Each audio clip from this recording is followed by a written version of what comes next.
I've already told her 4 times, I don't care if it's my first kid or not, the Corvette's not going anywhere. That's a promise. Absolutely. Yeah, just relay the message to her. Thanks, ma'am. Later.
Chase my heart, then hit the brakes.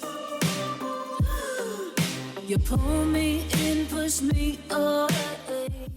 Alright guys, welcome back to the channel, welcome back to a new video, welcome back to that Snapchat Yellow C6. So as you saw, we crossed the 1,000 subscriber threshold, mentioned that in the last video. I just wanted to kind of jump in this video. It's going to be a really short one. I just want to jump in this video and kind of give a sneak peek to a C7 Corvette review that I'm doing. It might not be able to be posted this week.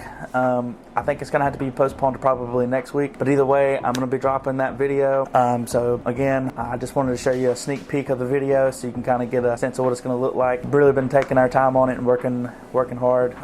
Big thanks to my cousin Trevor, and he's been helping me video for it, so he's definitely been a huge help. All right, I also just kind of wanted to talk about my car in short. Just a small update on my car. I'm waiting any day now to hear back from my mechanic, the guy who's working on it, tuning it and all that good stuff, to see when he's finished or when it will be done. Originally I thought I was going to have it by now, but you know what, it's okay. Some stuff takes time to get right, and there's nothing wrong with that. It's already been down for 6 months anyway. What's another week or two? So just stay in the pipeline for that, because I will be getting the car back shortly. And then also, do not forget, we have the huge GoPro giveaway on Friday the 17th, this coming Friday at 5 p.m. I'm going to post the winner and make the video on that, and then you would receive your GoPro pretty shortly after that. So whoever wins that, congratulations in advance. I'm going to say it again in the next video, but anyways, and good luck to all of you who are entered in the contest. Like I said in the last video, a lot of you guys have a really good chance of winning something. And then also in this video, I just kind of wanted to give a brief overview of what the 2020 plans are for that Snapchat Yellow C6 YouTube channel. I'm going to be really focusing on reviews a lot more, trying to get my hands on a lot more cars, and then also I'm going to be really focusing when I get my car back on making a ton of more content on my C6. So be looking forward to that. We got a lot of stuff coming this year. I'm just more than excited to make a breakout year in 2020. Cross over 1,000 subscribers. That is an absolute huge accomplishment for me. But hey guys, that's enough rambling on. Thank you guys for coming to the video. If you're new here, make sure to subscribe. If you like the video or like any of my other videos, make sure to like this one. And I hope you guys have an absolute awesome day and have an awesome rest of your week. Happy Monday. Peace.